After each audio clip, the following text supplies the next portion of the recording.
Shalom Zion Church of Christ, jemaat Tuhan yang dikasihi. Selamat hari Minggu.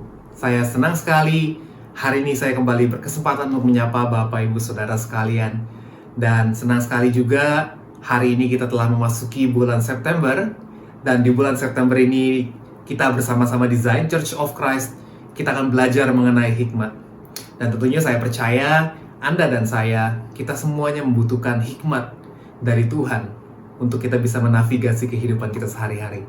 Oleh karena itu, saya sudah tidak sabar untuk kita bisa bersama-sama masuk ke dalam ibadah. Dan untuk itu saya mengundang kita semua untuk menyiapkan hati dan pikiran kita agar kita terfokus hanya kepada Tuhan saja. Mari bersama-sama kita berdoa. Kami mengucap syukur untuk anugerah-Mu ya Bapa. Kami mengucap syukur untuk penyertaan-Mu ya Tuhan. Engkau Tuhan yang selalu setia di dalam kehidupan kami. Bersyukur untuk penyertaan Tuhan sepanjang tahun ini Tuhan Yesus, sepanjang kehidupan kami. Dan meskipun dalam kondisi yang sesulit apapun Tuhan Yesus, kami percaya Engkau Tuhan yang selalu setia dan tetap bersama-sama dengan kami untuk memberkati kami. Saat ini Tuhan, kami datang di hadapan-Mu. Kami menyiapkan hati kami untuk kami datang beribadah di hadapan-Mu. Berbicaralah bagi kami Tuhan pada hari ini. Kami buka hati kami Tuhan untuk kami menyembah Tuhan, meninggikan nama-Mu, dan bahkan menyatu dengan tubuh dan darah-Mu. Juga kami merindukan kebenaran firman Tuhan ditaburkan di dalam hati kami. Maka berfirmanlah Tuhan pada hari ini Tuhan Yesus, kami siap menyambut acara ibadah ini hanya di dalam satu nama yang berkuasa, nama Tuhan Yesus Kristus saja. Dan setiap kita yang percaya sama-sama kita katakan, amin. Shalom Zion Church, are you ready to praise God today? Hallelujah! Come on, let's give a shout of praises and clap your hands in the air now. Come on! Woo! Yeah! Jesus is so good. Woo! Let's sing it together. Come on. Melukis cakrawala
Mari kita menyembah Tuhan lebih lagi.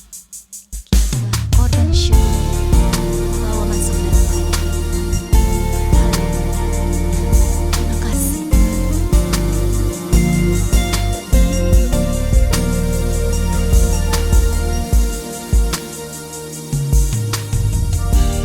Ku hampiri tatamu, ku sujud menyembahmu.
Kami bersyukur buat kasih-Mu Tuhan.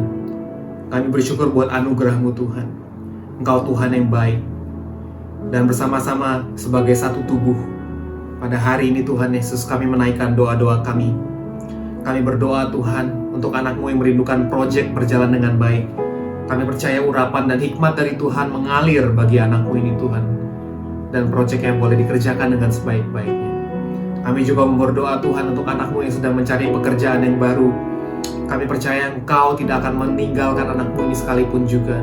Dan Engkau telah menyediakan pekerjaan baru yang terbaik bagi anak-Mu ini Tuhan. Kami juga mau berdoa untuk anak-Mu yang merindukan pemulihan hubungan keluarga. Kami percaya kasih Tuhan yang mengalir di dalam kehidupan anak-Mu juga akan memancar dan juga boleh memperbaiki kehidupan keluarga yang sedang dijalani hari ini Tuhan. Kasih Tuhan yang akan memulihkan hubungan keluarga ini di dalam nama Yesus. Kami juga mau berdoa Tuhan bagi bangsa dan negara Indonesia. Bersyukur Tuhan bahwa kondisi semakin membaik saat ini. Kami berdoa Tuhan Yesus ke depannya, pemulihan juga akan terus terjadi bagi bangsa dan negara Indonesia. Kami berdoa berkat Tuhan tercurah bagi bangsa ini. Kami berdoa penyertaan Tuhan juga tercurah bagi bangsa ini. Tuhan yang memberkati dan memberikan hikmat kepada setiap pemimpin bagi bangsa ini Tuhan Yesus. Terima kasih ya Tuhan. Dan di saat yang bersamaan juga Tuhan, kami mau menaikkan ungkapan syukur kami atas doa-doa kami yang telah dijawab oleh Tuhan. Untuk anak-Mu yang sekeluarga telah pulih dari COVID, puji nama Tuhan. Engkau Tuhan yang baik, Engkau telah memberikan kesembuhan bagi anak-Mu ini Tuhan Yesus. Dan juga kami mengucap syukur untuk anak-Mu yang mendapatkan proyek yang baru. Praise the Lord. Semua hanya karena kebaikan Tuhan, semua hanya karena kemurahan Tuhan. Dan kami percaya Tuhan, berkat yang sama dari Tuhan yang sama juga boleh mengalir bagi kami yang percaya kepada Engkau. Terima kasih ya Tuhan Yesus.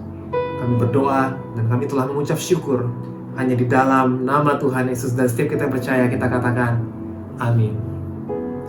Bapak Ibu Saudara, di Gereja Zion Church of Christ ini kami percaya kita semua ingin menjadi orang-orang yang bertumbuh. Dan kami juga percaya pertumbuhan itu tidak dapat dijalani jika kita sendirian. Maka oleh dari itu, di dalam Zion Church of Christ ini kami menyediakan wadah, yaitu berupa komunitas sel bernama iConnect, yang kami percaya bisa memfasilitasi kita semua untuk kita boleh bertumbuh bersama-sama. Di dalam iConnect ini kita akan saling sharing satu dengan yang lainnya mengenai pergumulan kita, kehidupan kita. Kita akan kembali merenungkan firman Tuhan dan kita boleh merefleksikan untuk setiap pergumulan kita. Dan juga di dalam iConnect ini kita akan saling mendoakan, saling menguatkan, dan juga selain itu kita juga akan bersama-sama have fun. Di dalam komunitas iConnect ini kita main games bersama, kita kumpul-kumpul, kita makan-makan. Tentunya di saat ini kumpul-kumpul belum boleh ya. Jadi kita melakukan semuanya juga secara online. Dan juga di dalam iConnect ini kita juga akan terus terupdate dengan informasi-informasi terkini mengenai kegiatan ataupun acara-acara dari Zion Church of Christ. Maka dari itu kami mengundang Bapak, Ibu, Saudara semuanya yang rindu untuk bertumbuh dan juga tertanam di dalam tempat dan komunitas yang benar untuk boleh bersama-sama bergabung di dalam iConnect. Informasi untuk lebih lanjutnya, saudara-saudara bisa dapatkan melalui nomor hotline yang tertera di bawah ini. Baik, sebelum kita masuk lebih lanjut lagi, kita akan membacakan ayat renungan pada minggu ini yang akan diambil dari Amsal 2 ayat 6. Saya akan membacakan dulu, lalu kita akan baca bersama-sama. Amsal 2 ayat 6. Karena Tuhanlah yang memberikan hikmat, dari mulutnya datang pengetahuan dan kepandaian. Kita baca bersama-sama ya. 1, 2, 3. Amsal 2 ayat 6. Karena Tuhanlah yang memberikan hikmat, dari mulutnya datang pengetahuan dan kepandaian. Sama-sama kita kembali naikkan pujian ini. Haleluya.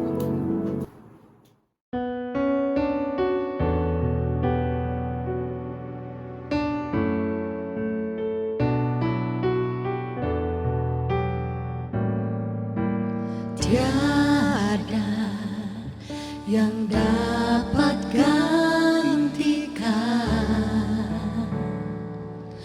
luhurnya kasih-Mu yang tak pernah gagal atasku.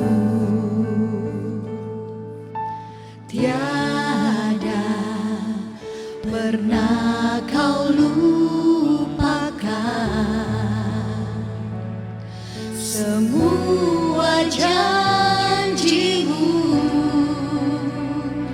kesetiaanmu kekal bagiku. Kau yang terbaik yang pernah ada di hidupku. Nyanyianmu menghidupkanku, hadiratmu memulihkanku.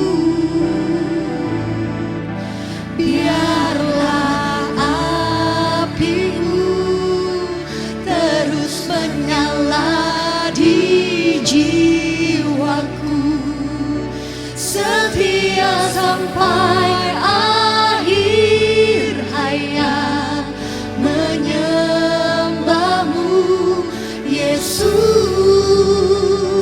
yang terbaik bagiku.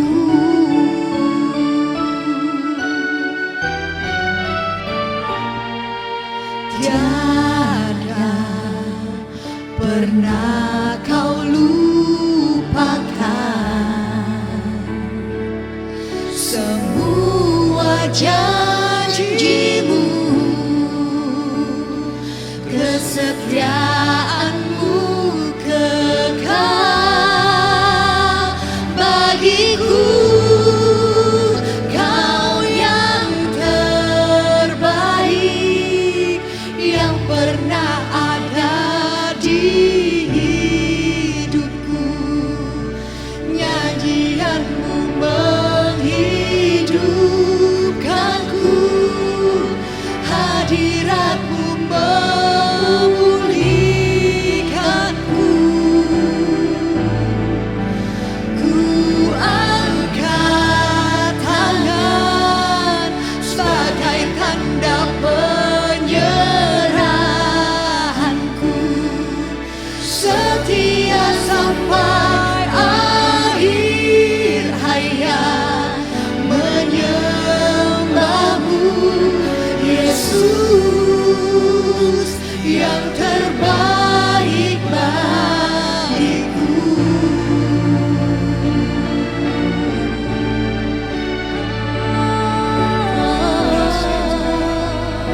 Kau Yesus Tuhan terbaik bagi kami. Setia sampai hanya Kau Yesus. Kau yang terbaik yang pernah ada di hidupku. Nyanyianmu menghidupkanku, hadiratmu memulihkanku. Biarlah apimu terus menyala di jiwaku, setia sampai akhir hayat menyembahmu, Yesus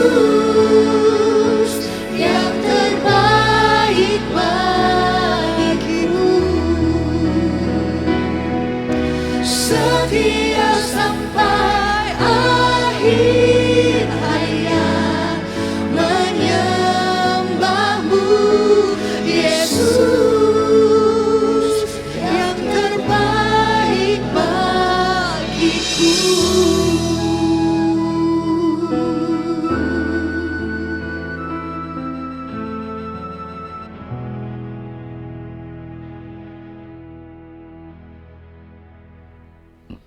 Segala hormat kemuliaan hanya layak bagi Tuhan kita Yesus Kristus. Well, puji nama Tuhan, kembali kita bisa berjumpa di hari Minggu ini. Tahukah saudara bahwa ada banyak orang berpikir untuk berhadapan dengan sebuah situasi dibutuhkan kekuatan yang lebih besar daripada situasi tersebut. Kalau saya coba sambungkan dengan kehidupan kita hari-hari ini adalah untuk menghadapi peristiwa yang begitu besar yang sedang dihadapi orang di seluruh dunia, maka kebanyakan orang berpikir kita butuh sesuatu atau kita butuh power yang lebih besar dari situasi yang sedang kita hadapi. Tapi di dalam Alkitab yang kita baca, di sana ditunjukkan bahwa Tuhan tidak memakai hal-hal yang besar untuk menyatakan kuasa dan mujizatnya. Bahkan Tuhan terkadang memakai hal-hal yang sederhana. Contohlah Daud, orang yang lebih kecil jauh dari orang-orang sebayanya yang ada di dalam tentara pasukan Israel. Malahan dia yang terkecil, istilahnya orang yang tidak dianggap di antara mereka. Malahan itu yang Tuhan pakai untuk merubuhkan raksasa yang tingginya hampir 3 meter, Goliat, hanya dengan sebuah batu kecil saja, bukan dengan pedang yang besar. Artinya ini memberi petunjuk bahwa Tuhan bisa memakai hal-hal yang sederhana yang ada pada Anda, hal-hal yang kata orang mungkin nggak kelihatan, atau mungkin kita sendiri tidak menyadarinya, atau mungkin bagi pandangan orang umumnya itu adalah sesuatu yang biasa yang mereka punya. Tetapi pada kenyataannya, kalau kita mau duduk diam dan membiarkan Tuhan berkarya bagi kehidupan kita, dan roh Tuhan menuntun kita, maka saudara, hal-hal yang sederhana tadi dapat dipakai untuk menyingkapkan rahasia-rahasia yang luar biasa. Puji nama Tuhan. Nah, karena itu di hari Minggu ini, sebelum kita masuk lebih dalam di dalam kebenaran firman Tuhan, saya mau ajak saudara untuk kita terlebih dahulu bersatu di dalam sakramen tubuh dan darah Tuhan Yesus. Mari kita bersatu di dalam doa terlebih dahulu. Tuhan Yesus, terima kasih. Kami percaya bahwa di hari Minggu ini kami diberkati untuk boleh menikmati kabar baik, menikmati sukacita, menikmati kemurahan, menikmati anugerah yang Tuhan limpahkan. Maka karena itu Tuhan Yesus, di hari Minggu ini sebelum kami masuk dalam kebenaran firman-Mu, kami akan bersatu terlebih dahulu di dalam sakramen tubuh dan darah Tuhan Yesus. Maka kami percaya barang siapa makan tubuh, minum darah Yesus, dia di dalam Kristus, Kristus ada di dalam dia. Maka minta apa saja yang dia rindukan. Kalau kita menjaminkan, Tuhan pasti akan menggenapi di dalam kehidupannya. Maka juga Tuhan Yesus, setelah itu kami akan masuk di dalam kebenaran firman Tuhan. Roh Kudus sederhanakan setiap kata kalimat bahasa yang kupakai, agar setiap anak-anak Tuhan menangkap dengan jelas, mengerti dengan benar apa yang Tuhan rencanakan bagi kehidupan kami, dan hikmat Tuhan akan menuntun kami untuk kami melangkah sesuai dengan rencana-rencananya Tuhan. Dan Roh Kudus yang ambil alih, dari awal pertengahan sampai dengan selesai, tutup bungkus semua kami dengan kuasa darah Yesus. Tidak ada kuasa kegelapan, roh jahat apapun, setan iblis yang coba mengganggu atau menghalangi siaran ini, atau mengganggu firman Tuhan ini. Setiap anak-anak Tuhan terberkati dengan firman Tuhan ini. Terima kasih Tuhan. Kami buka hati kami untuk sambut kebenaran firman Tuhan. Dalam nama Tuhan Yesus Kristus, kami juga akan mulai terlebih dahulu di dalam sakramen tubuh dan darah-Mu. Haleluya. Amin. Satu firman Tuhan yang saya bacakan untuk sakramen tubuh dan darah Tuhan Yesus ini terambil di dalam Yeremia pada pasalnya yang ke-31, pada ayat yang ke-12 dan ayat yang ke-13. Dua ayat ini saya bacakan. Mereka akan datang bersorak-sorak di atas bukit Sion. Muka mereka akan berseri-seri karena kebajikan Tuhan. Karena gandum, anggur, dan minyak, karena anak-anak kambing domba dan lembu sapi. Hidup mereka akan seperti taman yang diairi baik-baik. Mereka tidak akan kembali lagi merana. Ayat 13-nya dikatakan, pada waktu itu anak-anak darah akan bersukaria, menari beramai-ramai. Orang-orang muda dan orang-orang tua akan bergembira. Aku akan mengubah perkabungan mereka menjadi kegirangan. Aku akan menghiburkan mereka dan menyukakan mereka sesudah kedukaan mereka.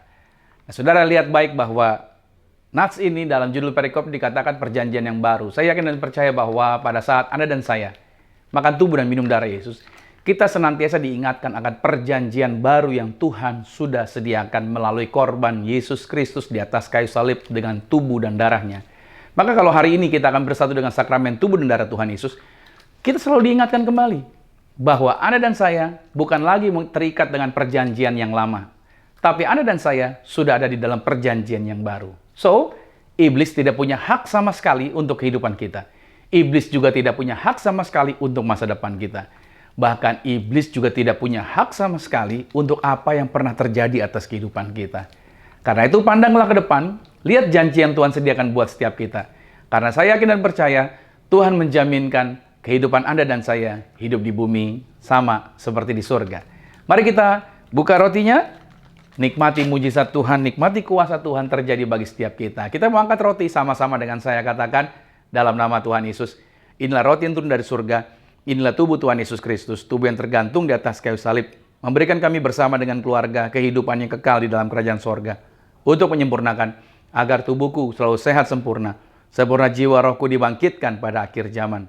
Tubuh Tuhan Yesus Kristus yang telah tertombak, tertikam, tergantung di atas kayu salib, agar kami mulai hari ini bersama dengan keluarga tidak akan terkapar di meja operasi, tidak akan terkapar sakit.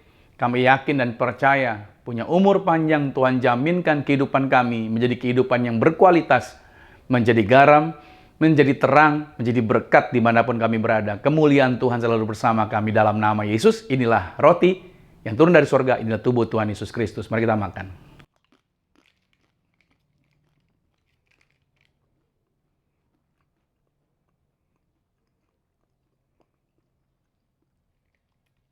Kita mengangkat anggur ini bersama-sama dengan saya katakan dalam nama Tuhan Yesus, inilah darah Yesus Kristus, darah yang tercurah, darah yang tertumpah di atas kayu salib sebagai perjanjian yang baru dan yang kekal. Maka mulai hari ini oleh darah Yesus kami dibasuh, kami ditahirkan, kami dikuduskan, kami dipenuhi dengan kemuliaan. Maka apa saja yang kami pegang, apa saja kami sentuh kerjakan, Tuhan jaminkan kami pasti berhasil. Diangkat Tuhan, kami jadi kepala bukan ekor. Diberkati Tuhan, hidup kami di bumi sama seperti di sorga. Diberi kuasa oleh Tuhan, yaitu menginjak ular dan kalajengking, menghancurkan setan-setan. Kami tidak takut dengan berita-berita buruk, dengan kabar-kabar buruk, karena kami percaya Tuhan selalu menyediakan kabar baik bagi kami. Maka oleh darah Yesus, kami dijaminkan hidup berkemenangan di bumi sama seperti di sorga. Mujizat, kemuliaan Tuhan selalu ada bersama kami dalam nama Tuhan Yesus. Inilah darah Yesus Kristus. Mari kita minum darah Tuhan Yesus.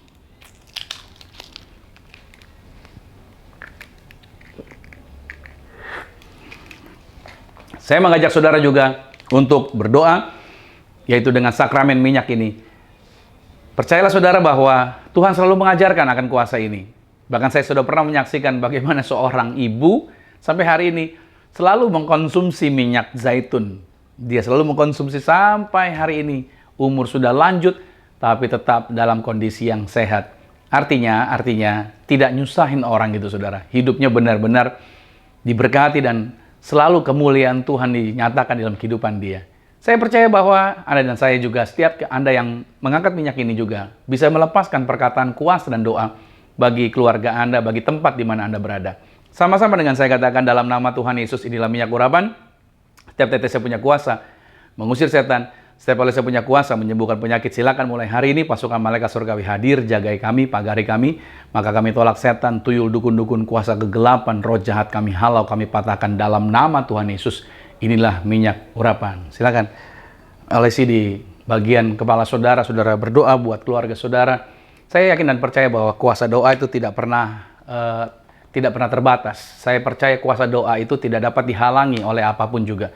Makanya ketika keluarga Anda sedang berhadapan dengan sebuah situasi, entah mungkin anggota keluarga Anda yang sedang menyusahkan Anda, atau ada hal-hal lain dalam bisnis, dalam karir, dalam proyek Anda, apapun yang sedang Anda hadapi, lepaskan perkataan doa. Ingat baik-baik, jangan lepaskan perkataan negatif, tapi lepaskan perkataan doa. Lepaskan perkataan iman, lepaskan perkataan berkat. Maka percayalah, orang-orang yang bermasalah tadi atau orang-orang yang tadi sedang Anda doakan, mereka akan mengalami lawatan Tuhan. Pemulihan terjadi atas kehidupan Anda. Karena saya yakin dan percaya, yang membuat orang jadi berpikiran aneh, yang membuat orang menjadi suka yaitu memberontak dan lain sebagainya, itu bukan karena bawaan diri orang itu, tetapi ada spirit yang bekerja di belakang orang itu. So, kita perlu berdoa untuk merontokkan spirit yang ada di belakang orang tersebut, untuk meraih, untuk mendapatkan dia, untuk agar dia bisa bertobat kembali untuk diselamatkan. Nah, di hari Minggu ini saudara yang dikasih Tuhan, kita akan masuk di dalam pembahasan yang baru di mana kita sudah ada di bulan September. Ya, selamat datang di bulan September. Saya senang bisa menjumpai saudara di bulan September ini. Walaupun kita masih harus terus dengan siaran secara online, tapi selalu saya berdoa buat saudara, saudara tetap dalam anugerah, tetap dalam kemurahan, tetap dalam sukacita, di dalam kemuliaan Tuhan. Nah, oleh sebab itu, judul yang akan kita bahas, tema yang kita bahas di sepanjang bulan September ini, kita akan berbicara mengenai hikmat. Ya, saudara, hikmat itulah sebenarnya yang dibutuhkan orang hari-hari ini dalam menghadapi segala situasi, dalam menghadapi segala bentuk perubahan-perubahan yang ada. Nah, oleh karena itu kita akan belajar sepanjang sebulan September ini tentang hikmat. Saya berharap saudara mencatatnya, saudara mengikuti setiap urutannya, sehingga sampai 1 bulan ini saudara mendapatkan hal yang lengkap mengenai hikmat. Baik, nah di judul di hari Minggu ini, saudara boleh tulis, yaitu kita akan berbicara mengenai hikmat dalam ketidakpastian dunia. Ya, hikmat dalam ketidakpastian dunia. Saudara, pandemi yang terjadi selama beberapa bulan terakhir tentunya telah memberikan perubahan yang sangat signifikan pada cara manusia, yaitu dalam menjalani kehidupan sehari-harinya. Anjuran untuk karantina di rumah, berbagai fasilitas umum yang ditutup, serta sejumlah protokol kesehatan yang harus dituruti, itu merupakan sesuatu yang sangat baru bagi hampir seluruh masyarakat. Nah, merebaknya COVID-19 seakan kembali mengingatkan bahwa hidup tidak selalu bisa diprediksi. Tanpa disadari, kita sudah sering dihadapkan pada ketidakpastian dalam kehidupan sehari-hari kita. Misalkan, mulai dari cuaca yang berubah, ya, cuaca yang berubah-ubah, rencana yang tiba-tiba gagal, sampai masalah keuangan. Meski terkadang ada segenap langkah antisipasi yang bisa dilakukan, tetap saja akan selalu ada rencana atau peristiwa yang tak diharapkan atau tak pernah dibayangkan terjadi. Begitu juga dengan pandemi COVID-19 yang masih berlangsung sampai dengan saat ini. Banyak para ilmuwan dan tenaga ahli kesehatan yang telah membuat perkiraan seperti apa akhir dari pandemi. Tetapi tetap tak ada yang bisa menjamin. Bahkan perkiraan tersebut tidak pernah terjadi. Artinya saya juga pernah berbicara bukan hanya dari sisi ilmuwan, bahkan hamba Tuhan atau ada orang-orang yang rohaniwan yang pernah berkata pada waktu awal-awal COVID, dibilang nanti di bulan ini sudah selesai kok COVID-nya, di bulan ini sudah berhenti kok. Tapi ternyata yang dia sebut juga gagal dan tidak terjadi. Tak satu pun dapat memberi kepastian kapan pandemi ini akan mereda. Apakah vaksinnya benar-benar efektif untuk menghentikan virus? Akankah obat untuk penyakit tersebut bisa tersedia? Dan kapan masyarakat bisa kembali menjalani kegiatan sehari-hari seperti sedia kala? Ketidakpastian akan sesuatu membuat orang-orang menjadi stres dan cemas. Saya teringat kisah seorang yang lumpuh 38 tahun di kolam Bethesda. Di sana, di lokasi tersebut, sejumlah orang sakit menantikan mujizat. Dengan cara menantikan malaikat turun untuk menggoncangkan air kolam, maka siapa yang terlebih dahulu turun ke kolam langsung disembuhkan, apapun juga penyakitnya. Nah, persoalannya adalah malaikatnya tidak pasti kapan jadwal kedatangannya. Dan itu membuat mereka yang berada di sana cemas, khawatir orang lain akan mendahuluinya. Spirit yang ada di sana saling mencurigai dan ketakutan. Nah, terkadang kekhawatiran yang muncul karena ketidakpastian tidak bisa benar-benar dicegah. Pasalnya, otak manusia bekerja dalam mode bertahan. Hidup dengan terus mencerna berbagai hal baru di sekeliling kita untuk membuat penilaian tentang mana yang aman dan mana yang tidak aman. Ketidakpastian dianggap berbahaya bagi pikiran. Ketidaktahuan dapat menempatkan Anda pada situasi mengancam. Otak melakukan segala cara demi mendapatkan kepastian. Seperti dengan membuat berbagai skenario, bagaimana jika gitu skenario-nya, dan memikirkan apa langkah-langkah selanjutnya. Misalkan mengenai kedatangan Tuhan yang kedua kali, tidak diberitahukan waktu yang pasti, hanya diberikan tanda-tandanya saja. Lalu ada orang-orang tertentu membuat skenario dan berusaha menetapkan tanggalnya yang ternyata tidak pernah menjadi kenyataan. Otak manusia itu berevolusi dari waktu ke waktu untuk memperhatikan perubahan mendadak yang bisa menandakan suatu ancaman. Hal ini terlihat sejak zaman prasejarah, di mana manusia harus selalu berada pada mode awas terhadap predator demi dapat bertahan hidup. Bila mana dikaitkan dengan masa sekarang, manusia berusaha bertahan hidup dengan menghindari segala pemicu yang dapat membuat mereka tertular penyakit. Alkitab juga memberikan arahan untuk setiap kita, yaitu berjaga-jaga terhadap musuh. Bahkan Alkitab juga menuliskan demikian dalam 1 Petrus pasal 5 pada ayat yang ke-8. Sadarlah dan berjaga-jagalah, lawanmu, si iblis, berjalan keliling sama seperti singa yang mengaum-ngaum dan mencari orang yang dapat ditelannya. Saudara, di tengah situasi serba tak pasti, lebih mudah bagi tubuh untuk berada pada kondisi flight or fight. Kondisi ini merupakan proses di mana tubuh menjadi lebih siaga akan adanya sesuatu yang dapat membahayakan hidupnya. Bila tak kunjung diatasi, maka respons ini dapat berujung pada stres yang berkepanjangan. Dampak ini tentunya berbahaya untuk kesehatan mental seseorang, terutama jika orang tersebut atau jika Anda pernah memiliki histori kondisi gangguan kecemasan atau pernah mengalami serangan panik. Tak hanya secara psikis, efeknya juga dirasakan pada imunitas tubuh yang memburuk. Nah, tidak ada satupun negara yang benar-benar siap dalam menghadapi serangan pandemik saat ini. Kita juga mendengar beberapa negara seperti China, Selandia Baru, Australia, Korea Selatan, sampai Jepang, termasuk juga Singapura, dapat mengendalikan laju perkembangan virus ini. Namun, tidak dapat disangkal, kebijakan yang mereka ambil tetap menimbulkan efek kerusakan yang tidak sedikit, khususnya yaitu di bidang ekonomi. Dunia di mana kita tinggal adalah dunia yang melangkah dari satu krisis kepada krisis yang baru. Dari awalnya krisis kesehatan, kemudian saat ini kita dibayang-bayangi krisis ekonomi. Selanjutnya kita juga berhadapan dengan sebuah krisis yang lebih berat, yaitu krisis mental. Di mana krisis yang terakhir justru lebih berbahaya dari kedua krisis sebelumnya. Yesus juga pernah mengatakan bahwa di dunia ini segala krisis-krisis tersebut pasti terjadi. Coba kita lihat di dalam Yohanes pada pasal 16 pada ayat 33 dikatakan, semuanya itu kukatakan kepadamu supaya kamu beroleh damai sejahtera dalam aku. Dalam dunia kamu menderita krisis atau mengalami penganiayaan, tetapi kuatkanlah hatimu, aku telah mengalahkan dunia.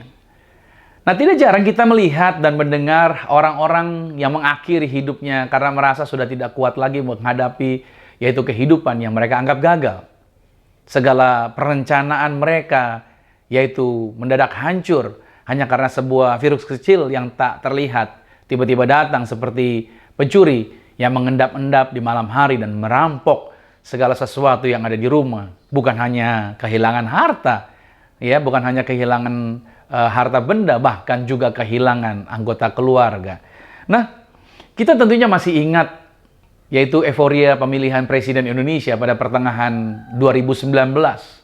Setelah salah satu kandidat presiden terpilih, lalu presiden terpilih tersebut membuat sebuah perencanaan pembangunan sesuai dengan janji kampanyenya dan memilih menteri-menteri yang dianggap terbaik untuk membantunya mewujudkan semua hal tersebut. Nah, saya yakin perencanaan itu dibuat dengan sedemikian matang. Namun, di awal tahun 2020, dunia diperhadapkan pada situasi yang sama sekali baru dengan kehadiran sosok monster misterius yang bernama COVID. Dan dunia pun memasuki lembah kelam bernama pandemi. Nah, dalam kebingungan menghadapi musuh yang tidak kelihatan ini, akhirnya pemerintah terpaksa mengubah seluruh rencana pembangunan yang sebelumnya sudah sedemikian baik disusun dan dirubah dengan mengalihkannya kepada rencana penanganan wabah. Saudara, seluruh tatanan harus dirubah. Masyarakat terpaksa dibatasi geraknya dan diatur untuk menjaga jarak. Kegiatan sekolah, bekerja, sampai beribadah pun dilakukan dari rumah seperti yang kita lakukan pada hari ini. Pusat-pusat kegiatan masyarakat seperti mal, bioskop, taman bermain, serta area rekreasi harus ditutup pada waktu pandemi di awal-awal itu, saudara. Bahkan sampai hari ini belum bisa dibuka secara maksimal. Dan masyarakat pun menghadapi sebuah ketidakpastian dengan peraturan lagi. Ini menunjukkan bahwa dunia memang tidak dapat diprediksi. Selalu akan ada yang namanya ketidakpastian. Ada sebuah idiom bijak yang pernah berkata seperti ini, bahwa tidak ada yang lebih pasti selain ketidakpastian. Iya, tidak ada yang lebih pasti daripada ketidakpastian. Tantangan yang dihadapi pemerintah yang tadi saya contohkan adalah salah satu bukti, salah satu contoh tentang bagaimana dunia ini tidak dapat diprediksi atau unpredictable. Bahkan kita sudah merencanakan sematang apapun, tetap aja ada hal-hal yang tidak terduga, ada hal-hal yang tidak pasti terjadi. Kita dapat merencanakan segala sesuatu, namun kita tidak dapat memprediksi dengan tepat seperti apa sih rencana itu nantinya akan terwujud. Nah, kalau begitu, karena dunia ini tidak dapat diduga atau unpredictable, apakah kita tidak perlu menyusun suatu rencana? Itu pertanyaannya. Saya tidak mengatakan bahwa Anda tidak perlu melakukan sebuah perencanaan, sebab ada suatu istilah yang mengatakan orang yang gagal membuat perencanaan sesungguhnya sedang merencanakan kegagalan. Yang saya maksudkan adalah, sekalipun Anda dan saya, setiap kita telah membuat perencanaan, faktor ketidakpastian ternyata tetap menjadi elemen yang akan membayangi perjalanan setiap kita. Dalam Matius 6 pada ayat 27, Tuhan Yesus berkata begini, "Siapakah di antara kamu yang karena kekhawatirannya dapat menambahkan sehasta saja pada jalan hidupnya?" Lihat ya, kata kekhawatirannya itu saya highlight di sana, bahwa penulisan bahasa Yunani kata kekhawatirannya itu dituliskan merimnao. Artinya apa? Dalam teks bahasa Yunani ini diterjemahkan dalam bahasa Inggrisnya adalah to care, berhati-hati. Atau dapat diterjemahkan dengan to providing, yang artinya mempersiapkan atau merencanakan.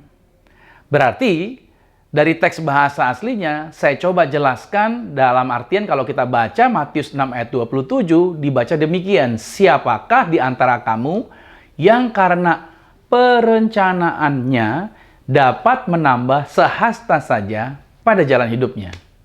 Nah, dari teks ayat ini, kita dapat melihat bahwa sebaik apapun perencanaan yang dilakukan oleh manusia, ia tetap tidak dapat memprediksi jalan yang akan dilaluinya. Karena apa? Karena kita berada dalam dunia yang penuh dengan ketidakpastian. Jadi pada dasarnya, hidup ini memang lebih didominasi oleh hal-hal yang bersifat tidak pasti. Walaupun memang ada hal-hal yang bersifat pasti. Apa itu? Seperti misalkan kematian, itu pasti. Ya kan? Kalau yang nggak pasti, ya banyak hal yang tidak pasti. Salah satunya kita tidak bisa berkata bahwa besok hari akan cerah, besok pagi akan cerah. Itu sesuatu yang tidak pasti. Nah, hal yang lebih penting adalah bagaimana sikap kita dalam menjalani hidup yang penuh dengan ketidakpastian ini. Inilah yang menjadi concern kita pada hari Minggu ini, yaitu bagaimana kita menjalani kehidupan dalam dunia yang penuh dengan ketidakpastian. Nah, jadi saudara sekarang mulai mengerti bahwa sekarang kita ada di dalam dunia yang penuh dengan ketidakpastian. Tentunya dibutuhkan yang namanya hikmat. Maka tepatlah kenapa di bulan September ini kita berbahas mengenai hikmat. Nah, ada suatu kisah di dalam Alkitab yang menarik tentang seorang raja muda yang baru saja dia menggantikan ayahnya untuk menduduki tahta kerajaan dan memerintah seluruh negeri. Kekuasaan besar ada di tangan dia, dan seluruh orang yang ada di kerajaan itu akan tunduk kepada dia. Raja muda ini mendapat sebuah karunia besar dari Tuhan, yaitu dia diberikan kesempatan untuk meminta sesuatu dari Tuhan, dan raja ini bernama Salomo. Mari kita buka ayatnya di dalam 1 Raja-Raja pada pasal 3, pada ayat yang keempat, sampai dengan ayatnya yang ke-9. Oke, dikatakan begini, pada suatu hari raja pergi ke Gibeon untuk mempersembahkan korban. Sebab disitulah bukit pengorbanan yang paling besar. 1000 korban bakaran dipersembahkan Salomo di atas mezbah itu. Di Gibeon itu Tuhan menampakkan diri kepada Salomo dalam mimpi pada waktu malam. Berfirmanlah Allah, lihat kata-katanya, "Mintalah apa saja yang hendak kuberikan kepadamu." Itu kata-katanya. Lalu Salomo berkata, "Engkaulah yang telah menunjukkan kasih setiamu yang besar kepada hamba-Mu Daud, ayahku, sebab ia hidup di hadapan-Mu dengan setia, benar, dan jujur terhadap Engkau. Dan Engkau telah menjamin kepadanya kasih setia yang besar itu dengan memberikan kepadanya seorang anak yang duduk di tahtanya seperti pada hari ini. Maka sekarang ya Tuhan Allahku, Engkaulah yang mengangkat hamba-Mu ini menjadi raja menggantikan Daud ayahku. Sekalipun," Salomo mengakui, "aku masih sangat muda dan belum berpengalaman. Demikianlah hamba-Mu ini berada di tengah-tengah umat-Mu yang Kau pilih. Suatu umat yang besar, yang tidak terhitung dan tidak terkira banyaknya. Maka berikanlah kepada hamba-Mu ini," inilah yang diminta oleh Salomo, "hati yang faham menimbang perkara untuk menghakimi umat-Mu, dengan dapat membedakan antara yang baik dan yang jahat. Sebab siapakah yang sanggup menghakimi umatmu yang sangat besar ini? Nah, dalam kisah ini, Raja Salomo diberikan karunia luar biasa, yaitu sebuah permintaan kepada Tuhan. Dan yang ajaibnya, Tuhan mewujudkannya. Dia minta dan Tuhan wujudkan. Bicara mengenai permintaan, kisah tentang permintaan sering kita dengar atau kita baca. Saudara sudah tahu dongeng 1001 Malam? Ya, itu bercerita tentang Aladin dan lampu ajaibnya. Di mana ketika Aladin gosok lampu wasiat, maka seorang jin akan muncul untuk mengabulkan permintaan Aladin. Apapun yang diminta oleh Aladin, itu akan dijawab dan dikabulkan. Nah, Aladin ingin kaya, maka jin mengabulkannya. Aladin ingin makanan yang lezat dan mewah, jin juga mengabulkannya. Aladin ingin menikah dengan putri raja, maka jin juga mengabulkannya. Saudara, memiliki sesuatu yang dapat mengabulkan semua permintaan kita, itu tentulah menjadi impian semua orang. Siapa yang nggak pengen apa yang dia minta terjawab? Nah, Salomo diperhadapkan, yaitu pada situasi tersebut. Apa saja yang dia minta, Tuhan kasih. Di mana Tuhan sebagai pemilik seluruh semesta ini, yaitu memberikan sebuah kesempatan kepada Salomo untuk meminta apa saja, dan permintaan itu akan dikabulkan. Ajaib ya. Nah, sebelumnya kalau kita lihat pada 1 Raja-Raja pada pasal 3, dari ayat 1 sampai dengan ayat 3, kita melihat bahwa Salomo menaati nasihatnya Daud, bapaknya. Serta Salomo menaati perintah dan ketetapannya Tuhan dengan segenap hati. Karena itulah Tuhan memberkati Salomo dan menjadikan semua yang dikerjakan Salomo itu berhasil. Kerajaannya Salomo menjadi teguh, berdiri, dan kokoh. Bahkan Firaun, Raja Mesir, semakin menghormati Salomo dan merelakan putrinya untuk menikah dengan Salomo dan membuat perjanjian dengan kerajaan Israel. Nah, walaupun Israel menjadi semakin kuat dalam hal ekonomi dan militernya, jadi di bawah pimpinan Salomo, militer dan ekonomi semakin kuat, situasi spiritual masyarakatnya ternyata masih kacau. Tentu saja, saudara, di bawah pemerintahan Daud, kondisi spiritual Israel menjadi jauh lebih baik dari angkatan-angkatan di bawah zaman para hakim. Akan tetapi, bangsa Israel pada waktu itu, pada waktu pemerintahan Salomo ini juga, tidak mengetahui apa-apa tentang hukum-hukumnya Allah. Banyak orang yang masih mempersembahkan korban di bukit-bukit, tempat pemujaan ilah-ilah Kanaan. Nah, artinya semua orang menyembah Allah menurut cara dan keinginan mereka masing-masing. Jadi, hal yang paling penting adalah membangun suatu cara penyembahan dan pengorbanan yang menurut kehendaknya Tuhan. Lalu, mengajarkan umat bagaimana menyembah Tuhan dan mempersembahkan korban menurut hukumnya Musa. Inilah yang menjadi target daripada Salomo. Makanya dalam 1 Raja-Raja pasal 3 pada ayatnya yang keempat dikatakan bahwa Salomo pergi ke Gibeon untuk mempersembahkan korban bagi Tuhan. Salomo mempersembahkan 1000 korban bakaran di atas mezbah di Gibeon. Korban bakaran Salomo adalah untuk mengucap syukur kepada Tuhan Yahweh yang telah dengan teguh mendirikan Israel menjadi kerajaan yang luar biasa dan menjadikan kerajaan Israel menjadi kerajaan yang makmur dan kuat. Nah, Salomo mempersembahkan korban ini bukan atas namanya sendiri, tetapi dia mempersembahkan korban bakaran ini kepada Tuhan bagi pihak semua umat Israel. Nah, bila mana kita membaca juga dalam 2 Tawarikh, ini mirip-mirip dengan apa yang dituliskan di dalam kitab Raja-Raja. Dalam 2 Tawarikh 1 ayat 1 sampai 6 dapatlah kita lihat mengapa kepemimpinan Salomo begitu hebat. Kitab Raja-Raja dan kitab Tawarikh itu mempunyai kemiripan dalam isi kandungan cerita di dalamnya. Dan juga memang ada perbedaan-perbedaan juga yang ada di dalamnya. Nah, karena itu kedua kitab ini, yaitu kitab Raja-Raja dan Tawarikh, dapat memberikan kita suatu rujukan yang bagus. Dan juga memberi pada kita gambaran yang lebih menyeluruh tentang apa yang telah terjadi dalam kehidupan di awal kepemimpinannya Salomo. Nah, ayat pertama di dalam kitab 2 Tawarikh itu menyimpulkan keadaan spiritualnya Salomo dan bagaimana pencapaiannya Salomo. Tahtanya telah didirikan dengan kokoh. Itu berarti negara yang dipimpin oleh Salomo itu sangat stabil dan rukun. Nah, situasi ini sangat berbeda dan langka di Israel. Kenapa dikatakan demikian?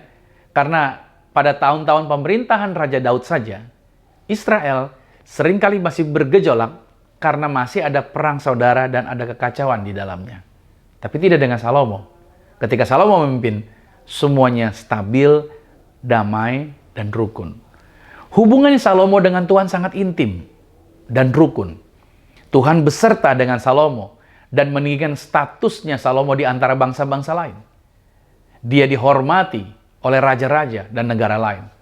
Seluruh negara Israel diberkati karena Salomo takut akan Tuhan dan tunduk kepadanya. Lihat ya, seorang pemimpin yang tunduk dan takut akan Tuhan, itu memberikan dampak kepada orang-orang yang ada bersama dengan dia. Itu menjadi hal yang luar biasa untuk para pemimpin. Nah, kita harus perhatikan yang namanya fakta bahwa bukan saja Salomo memerintah yaitu ekonomi dan militer dengan baik, ternyata dia juga sangat peduli tentang hubungan bangsa Israel dengan Tuhan. Makanya dia memerintahkan yaitu kepala-kepala pasukan 1000, kepala pasukan 100, para hakim, pemimpin bangsa Israel. Untuk apa? Untuk menjadi wakil dari seluruh umat untuk mempersembahkan korban kepada Tuhan dalam 2 Tawarik 1 pada ayat yang kedua. Menjadi pemimpin harus orientasinya kepada kerohanian orang-orang yang dia pimpin. Banyak kali saya jumpai dalam sebuah pengalaman juga, ada banyak orang yang kelihatannya rohani, bercerita tentang Tuhan. Tapi sesungguhnya pada waktu dia memimpin, dia tidak peduli dengan kerohanian orang-orang yang dia pimpin. Yang dipikirkan adalah bagaimana dia bisa mendapatkan untung dari orang-orang yang dia pimpin. Bagaimana dia bisa memperkaya diri dia. Mungkin di awalnya dia mungkin kelihatannya baik, awalnya bagus. Tapi ketika dia melihat di situ ada perolehan pendapatan, keuntungan yang besar, akhirnya melenceng dan itu jadi merusak apa yang dia telah kerjakan. Makanya Alkitab mengingatkan kita, apa yang kita mulai di dalam roh, jangan kita akhiri di dalam daging. Saudara kasih Tuhan, saya percaya Alkitab adalah Alkitab yang luar biasa, yang jujur menceritakan keberadaan orang-orang yang ada di sana. Nah saudara, Salomo mau menggunakan kesempatan ini untuk mengingatkan setiap orang bahwa kemakmuran negara bukan karena usaha manusia semata, melainkan karena Tuhan. Mereka harus mengingat sumber kemurahan, sehingga bisa menikmati damai yang diberikan oleh Tuhan. Dan mereka diarahkan harus meresponi kasih-Nya Tuhan. Nah, pada malam ketika korban itu dipersembahkan, maka Tuhan memperlihatkan dirinya kepada Salomo dalam suatu mimpi. Nah, makna daripada manifestasi atau perjumpaan ini adalah sangat signifikan. Karena hal ini berarti bahwa Tuhan telah menerima korban yang dipersembahkan oleh Salomo bagi pihak umat Israel. Bukan hanya itu, Tuhan juga mengaruniakan pada Salomo suatu kejutan yang menyenangkan. Tuhan mengizinkan Salomo untuk meminta apa saja yang dia mau. Ini satu kesempatan besar dan ini sangat luar biasa. Sekiranya Anda adalah Salomo, kira-kira apa yang akan menjadi permintaan Anda pada waktu Tuhan memberikan kepada Anda? Silakan minta apa aja. Saudara, mungkin ada orang yang mungkin mau minta mendapatkan istri yang baik, ada orang yang mungkin minta mendapatkan pekerjaan yang luar biasa, atau ada orang yang minta hidup yang panjang atau panjang umur, sehat, atau minta karir yang luar biasa cemerlang dan lain sebagainya. Salomo menyadari bahwa dia tidak mempunyai kemampuan untuk memerintah rakyat Israel. Sebab bukan saja dia masih muda dan tidak memiliki pengalaman, namun kerajaan serta umat yang dipimpin olehnya berada dalam dunia yang penuh dengan ketidakpastian. Salomo menyadari itu. Salomo memiliki tanggung jawab untuk membawa umat berjalan menghadapi tantangan dunia yang tidak dapat ia duga dan tidak dapat diprediksi. Jadi, dia meminta Tuhan untuk memberinya hikmat dan mengajarnya bagaimana untuk memerintah bangsa Israel berdasarkan kebenaran dan kejujuran. Salomo hanya meminta satu hal. Dia tidak meminta apapun, yang dia minta cuma satu hal. Apa yang diminta? Yaitu hikmat untuk membedakan antara yang baik dengan yang jahat. Dalam 2 Tawarik pada pasal yang pertama pada ayat yang ke-10 dikatakan, berilah sekarang kepadaku hikmat dan pengertian. Nanti kita akan berbahas ini di minggu selanjutnya tentang hikmat dan pengertian. Kita akan bahas lebih dalam lagi, supaya aku dapat keluar dan masuk sebagai pemimpin bangsa ini. Sebab siapakah yang dapat menghakimi umatmu yang besar ini? Nah saudara, apakah karena Salomo sudah kaya sehingga dia tidak meminta kekayaannya untuk semakin bertambah? Ataukah karena Salomo sudah memiliki kerajaan yang besar sehingga tidak meminta yang lebih besar lagi? Mengapa Salomo tidak meminta jadi penguasa dunia saja atau meminta umur yang panjang sehingga dia bisa lebih lama menikmati kekuasaannya? Karena bukankah kita sering melihat banyaknya orang yang diberi kepercayaan, menjadi pejabat, hidup kaya raya, tetapi ternyata masih saja ingin memperkaya dirinya sendiri dengan cara-cara yang tidak pantas, yaitu seperti korupsi, memanipulasi uang negara, dan lain sebagainya. Ya, kita dapat menjumpai situasi seperti itu. Ini makanya kalau Salomo, dia tidak minta yang lain, dia cuma minta hikmat. Apakah pertanyaan Tuhan atau apa yang Tuhan tawarkan itu adalah suatu ujian? No. Ini bukan ujian. Tuhan datang bukan sedang menguji Salomo, tetapi dia datang menawarkan sebuah privilege, sebuah kenikmatan khusus untuk Salomo. Artinya, apapun permintaan Salomo itu akan dikabulkan oleh Tuhan.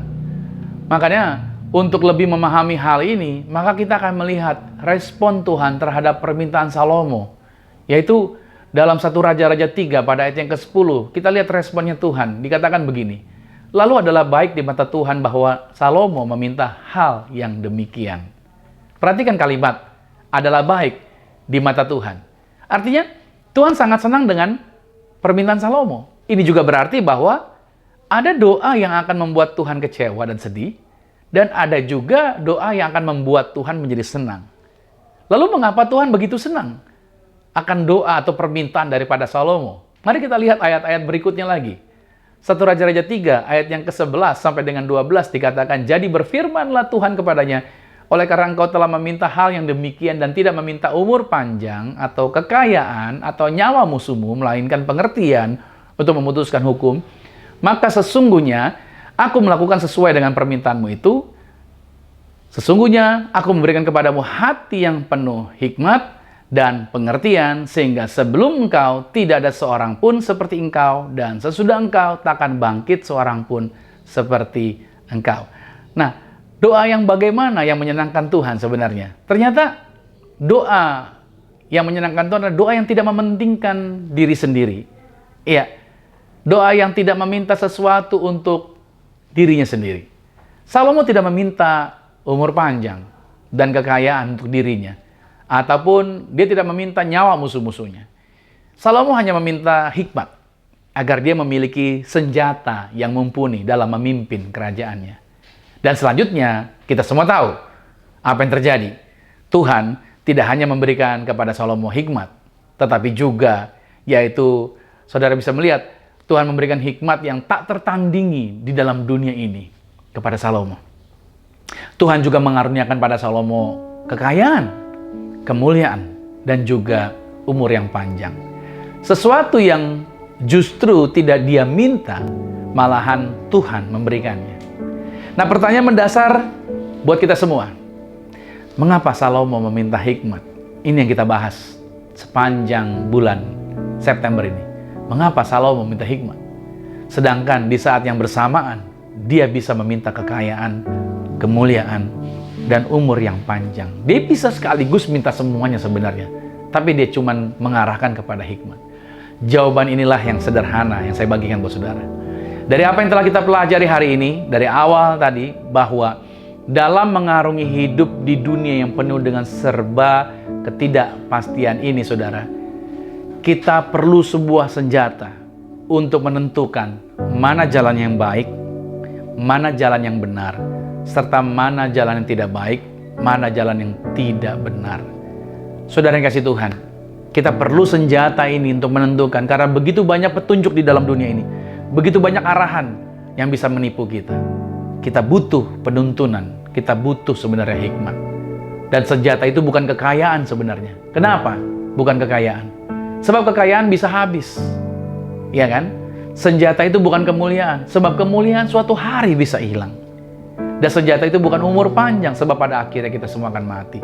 Senjata itu adalah hikmat, sebab dengan hikmat kita bisa menimbang mana yang baik dan benar di hadapan Tuhan, sehingga dalam jalan-jalan ketidakpastian di dunia ini kita bisa menentukan atau kita bisa menemukan jalan yang pasti menuju Tuhan. Lalu dengan hikmat tadi juga kita dapat menuntun orang lain agar dapat berjalan pada jalur yang tepat untuk sampai pada tujuan yang benar. Ketika kita berjalan dengan pasti menuju Tuhan, maka saudara yang dikasih Tuhan, ini baik-baik jadi garis bawah buat saudara, menjadi satu bagian penting. Ketika kita berjalan dengan pasti menuju Tuhan, maka kekayaan, kemuliaan, dan panjang umur justru menjadi bagian yang juga menyertai kita. Sebab Tuhan adalah pemilik semua itu. Saudara yang kasih Tuhan, menemukan Tuhan, maka kita akan menemukan segala sesuatunya. Jadi, jangan cari yang lain, makanya cari dahulu kerajaan Allah serta kebenarannya, maka semuanya akan ditambahkan kepada saudara. Maka hikmat ini belajar untuk kita menemukan Tuhan, bertekun di dalam Tuhan, tinggal di dalam Tuhan. So, hari ini kita belajar mengapa, why kita butuh hikmat. Saya percaya bahwa di minggu pertama ini menjadi pembukaan buat setiap kita. Mengapa hikmat itu menjadi sesuatu yang penting untuk kita miliki, karena itu menjadi penuntunan.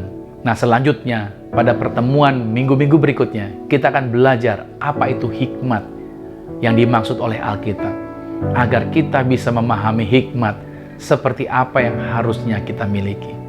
Saya berdoa biarlah setiap kita di hari Minggu ini diberkati dan bersuka cita menerima kabar baik ini. Dan saya berdoa setiap kita juga menjadi orang-orang yang terus didewasakan di dalam Tuhan, di dalam kemuliaan-Nya. Penuntunan hikmat menyertai Anda di dalam setiap langkah yang kita harus ambil. Saudara, saya akan berdoa buat saudara. Bila mana saudara rindu untuk didoakan secara live di hari Minggu ini, saya menyiapkan yaitu ruangan atau disebut dengan prayer room, ya, namanya prayer room. Nah, di prayer room ini yaitu dengan menggunakan aplikasi, dengan menggunakan platform Zoom meeting. Nah, saudara boleh silakan ketikkan, masukkan ini dia, yaitu meeting ID-nya. Saudara boleh ketikkan password-nya atau passcode-nya.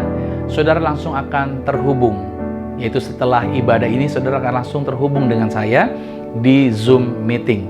Saya menunggu saudara di sana. Kalau saudara mau didoakan secara live oleh saya akan berdoa buat saudara. Kita akan bersama dengan teman-teman akan mendoakan saudara secara live. Jadi jangan lupa masukkan meeting ID-nya dan juga password-nya. Dan juga ingat baik-baik bahwa ini khusus buat saudara yang mengikuti ibadah di jam 8 pagi. Jadi setelah ibadah premier, saya menunggu saudara di prayer room untuk berdoa secara khusus bagi saudara. Baik, kita akan mengakhiri ibadah kita pada saat ini. Terlebih dahulu kita bersatu di dalam doa. Terima kasih Tuhan Yesus. Kami bersyukur buat firman Tuhan yang kami terima hari ini. Sangat memberkati untuk kami belajar mengenal mengapa seseorang harus bergerak di dalam hikmat. Tuhan yang menyediakan jaminan buat kami melangkah agar tidak terperdaya, tidak terjebak akan segala tipu daya. Karena di dunia ini begitu banyak petunjuk. Kami bisa salah melangkah kalau kami melangkah dengan sendirian. Tapi Tuhan selalu tidak membiarkan kami sendirian. Tuhan selalu bersama-sama dengan kami. Oleh sebab itu, setiap anak Tuhan yang hadir di hari Minggu ini dijumpai, diberkati, dilawat, dan mengalami kuasa, mengalami pertolongan Tuhan. Maka setelah ini juga, itu Tuhan Yesus, aku berdoa dalam aktivitas mereka sepanjang hari Minggu ini, juga dibuat Tuhan berhasil dan diberkati, berbahagia bersama dengan keluarga mereka. Kalau ada yang sakit, disembuhkan, bebas dari segala bentuk virus apapun juga. Dan setiap tangan-tangan yang telah terlibat dalam pelayanan bersama Gereja Zion Church of Christ ini, berkati tangan-tangan mereka, apa yang dikorbankan digantikan lipat, bahkan ratusan kali ganda. Dan aku berdoa juga berkati agar setiap teman-teman juga yang selalu berdoa bagi pelayanan ini juga Tuhan berkati setiap mereka. Bahkan juga aku berdoa agar Tuhan yang mengirimkan orang-orang yang tepat, orang-orang yang berkualitas untuk senantiasa melayani bersama-sama dengan kami melalui Gereja Zion Church ini. Amin. Kami percaya Tuhan yang merancangkan gereja ini, Tuhan juga yang menyiapkan segala sesuatunya. Kami membangunnya dengan tekun di dalamnya, maka Tuhan yang akan buat segala sesuatunya berhasil. Terima kasih Tuhan, kami percaya Indonesia bisa melewati situasi pandemi ini. Indonesia keluar sebagai Indonesia yang jaya, Indonesia yang berdaulat, Indonesia yang luar biasa. Terpujilah nama Tuhan, berkati dari Papua sampai dengan Aceh. Kemuliaan Tuhan ada bersama dengan bangsa kami. Terpujilah nama Tuhan, dan Tuhan akan bangkitkan putra-putri bangsa yang berjuang bagi bangsa Indonesia. Karena kami percaya banyak putra-putri bangsa yang rindu untuk membangun negara ini menjadi negara yang luar biasa. Terima kasih Tuhan. Saatnya kami akan mengakhiri dan kami akan menerima berkat-berkat Tuhan. Kekasih Kristus arahkan hati, aminkan setiap berkat ini. Diberkatilah engkau di dalam usahamu, diberkatilah engkau di dalam pekerjaanmu, diberkatilah engkau di dalam studi sekolah kuliahmu, dan diberkatilah engkau di dalam pelayananmu. Apa saja yang kau pegang kerjakan di dalam kekudusan, ingatlah perkara ini Tuhan Yesus Kristus pasti buat kau berhasil. Diangkat Tuhan kau naik ke atas bukan turun, jadi kepala bukan ekor. Aku berdoa sepanjang minggu, bulan, Bahkan tahun ini merupakan minggu bulan tahun yang penuh berkat. Siapapun tinggal dengan kau pasti diberkati. Keluargamu diberkati, orang tuamu diberkati, saudara-saudarimu diberkati, rumah tanggamu berbahagia.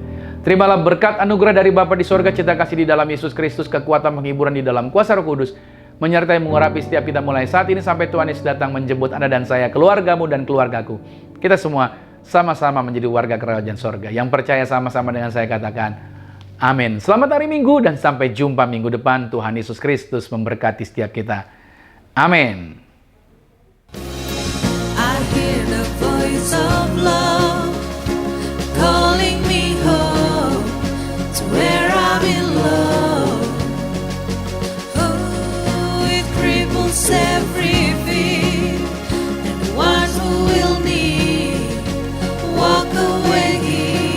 Thank you, Lord. So rest in your promises. Now I'm sure of this. I'm yours. There's no power strong enough. No power strong enough to separate me from your love. I'm yours. Come on. Let the waters rise, I will stand as the oceans roar. Let the earth shake beneath me, let the mountains fall. You are God over the storm, and I am yours.